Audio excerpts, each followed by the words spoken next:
The course on railway and transit services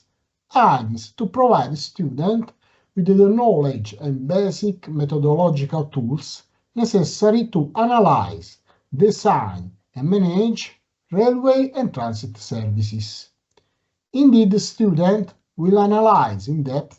the topic related to the modeling and simulation methodologies for public transport systems, the main aspects of the railway signaling and control system, the organizational and regulatory aspects of the public transport, the design and the optimization of public transport services, the analysis and representation of the considered design scenarios.